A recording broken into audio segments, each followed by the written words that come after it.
Feel பிராந்திய போலீசார் பிரம்டனில் உள்ள பொழுதுபோக்கு மையம் ஒன்றில் சிறுவன் ஒருவனுடன் தொடர்புடைய அநாகரிகமான செயல் குறித்து விசாரணை நடத்தி வருவதுடன் இதில் பாதிக்கப்பட்ட வேறு யாராவது இருக்கிறார்களா என்பது குறித்து தேடி வருகின்றனர். கடந்த ஏப்ரல் 26 டிக்சி வீதி மற்றும் பால்மோரல் டிரைவ் பகுதிக்கு அருகிலுள்ள பொழுதுபோக்கு மையம் ஒன்றில் இந்த சம்பவம் இடம்பெற்றதாக போலீசார் தெரிவித்தனர்.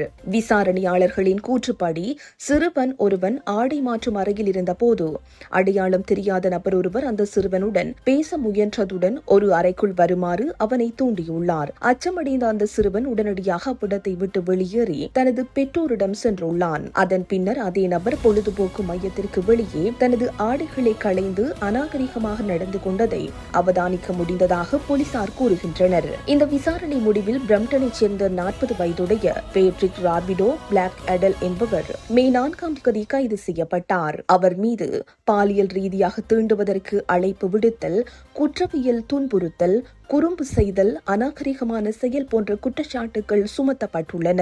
அவர் பிணை விசாரணைக்காக தடுப்பு காவலில் வைக்கப்பட்டுள்ளார். இந்த நபரால் பாதிக்கப்பட்ட வேறு யாராவது இருக்கலாம் என்று சந்தேகிக்கும் போலீசார் அது குறித்த தகவல்களை திரட்டி வருகின்றனர்.